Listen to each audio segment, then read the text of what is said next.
حالت جنابت میں روزے کا حکم، کیا حالت جنابت میں روزہ ہو جاتا ہے؟ جی ہاں، حالت جنابت کا روزے سے کوئی تعلق نہیں ہے، ہو جاتا ہے، البتہ نماز حالت جنابت میں نہیں ہوتی۔ بعض لڑکوں کو احتلام ہو جاتا ہے تو صبح وہ بغیر غسل کے سحری کر لیتے ہیں تو پریشان ہوتے ہیں، تو کوئی بات نہیں، آپ بغیر غسل کے سحری کر لیں اور پھر نماز سے پہلے آپ غسل کر لیں۔ منہ میں غلطی سے پانی چلا گیا تو روزہ کیا ٹوٹ جائے گا؟ اگر غلطی سے منہ میں پانی چلا جائے تو روزہ ٹوٹ جائے گا، اور صرف قضا ہوگی یا کفارہ بھی ہوگا؟ ایک ہوتا ہے بھولے سے پانی پی لینا، تو بھولے سے پانی پینے سے تو روزہ بھی نہیں ٹوٹتا، کفارہ بھی نہیں ہوتا۔ ایک ہے غلطی سے پانی چلا جانا، یعنی آپ کو روزہ یاد تھا اور آپ نے منہ میں کلی کی اور غلطی سے منہ میں چلا گیا، وہ روک ہی نہیں سکے پانی، تو پھر روزہ ٹوٹ جائے گا آپ کا۔ ایسی کوئی حدیث ہمارے پاس نہیں ہے جس میں آتا ہے کہ غلطی سے پانی پینے سے بھی روزہ نہیں ٹوٹتا، بھولے سے ہے، غلطی کا نہیں ہے۔ تو غلطی سے چلا گیا تو یہ چونکہ آپ کی غفلت ہے لہذا روزہ ٹوٹ جائے گا، لیکن کفارہ نہیں ہوگا کیونکہ جان کر آپ نے نہیں کیا، صرف قضا ہوگی۔ روزہ نہیں رکھا تو صرف قضا اور کفارے کا حکم۔ اگر کوئی شخص جان بوجھ کر روزہ نہ رکھے تو بعد میں قضا کرے گا یا کفارہ بھی دے گا؟ اگر روزہ رکھا ہی نہیں ہے تو پھر صرف قضا کرے گا، کفارہ نہیں دے گا، اور بہت بڑا کبیرہ گناہ بھی ہوگا، مرتکب ہوگا گناہ کا۔ اور اگر توڑ دیا تو پھر کفارہ بھی ہے 60 روزوں کا۔ روزہ توڑنے کا کیا وبال ہے؟ جان بوجھ کر روزہ توڑنے کا رواج بڑھتا جا رہا ہے، اس بارے میں کچھ ارشاد فرما دیں۔ بہت بڑا جرم ہے رمضان کا روزہ چھوڑنا بھی اور توڑنا بھی۔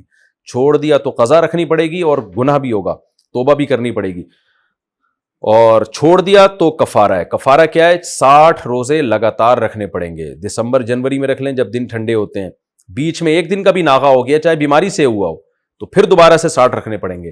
البتہ عورت کو مینسز کی وجہ سے جو ناغہ ہوتا ہے وہ معاف ہے، تو ورنہ کنٹینیو 60 روزے آپ کو رکھنے پڑیں گے۔ اور جو بوڑھے لوگ ہوتے ہیں روزہ رکھنے کی طاقت ہی ختم ہو گئی ان میں، پھر وہ 60 غریبوں کو 2 ٹائم کا کھانا کھلائیں گے۔ جوان آدمی جو روزہ رکھ سکتا ہو اس کو 60 غریبوں کو کھانا کھلانے سے کفارہ ادا نہیں ہوگا، اس کو 60 روزے ہی رکھنے پڑیں گے۔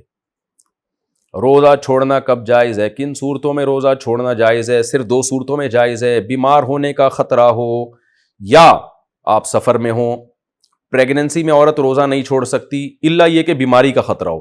دودھ پلانے والی عورت روزہ نہیں چھوڑ سکتی الا یہ کہ اپنے یا بچے کے بیمار ہونے کا غالب گمان ہو، صرف وسوسہ کافی نہیں ہے، غالب گمان ہو۔ تو پھر جیسے دودھ ہی پیدا نہیں ہو رہا ہے ایک عورت کا روزہ رکھ کے اور بچہ کو نقصان ہو رہا ہے پھر تو وہ مجبوراً روزہ چھوڑ سکتی ہے، لیکن نارملی ایسا ہوتا نہیں ہے۔ دودھ پلانے والی خواتین سے میں کہتا ہوں بھائی افطاری سے لے کے صبح سحری تک نان اسٹاپ آپ کھائیں تو سارا دن آپ فیڈ کرائیں۔ نارمل خواتین رکھتی ہیں، ہمیشہ سے مسلمان سوسائٹی میں روزے رکھتی ہیں، پریگننٹ خواتین بھی رکھتی ہیں، بلکہ پریگننسی میں تو خواتین سے کھایا ہی نہیں جا رہا ہوتا، ویسے بھی متلی آتی ہے ان کو، تو وہ بلا وجہ سستی میں روزے چھوڑ دیتی ہیں۔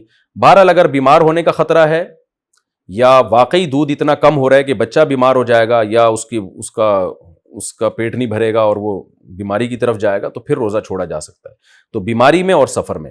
باقی کوئی عذر ایسا نہیں ہے جس میں روزہ چھوڑنے کی شریعت نے اجازت دی ہو۔ مزدور کو بھی روزہ رکھنا پڑے گا، اور آپ کا کل پیپر ہے تو بھی آپ کو روزہ رکھنا پڑے گا۔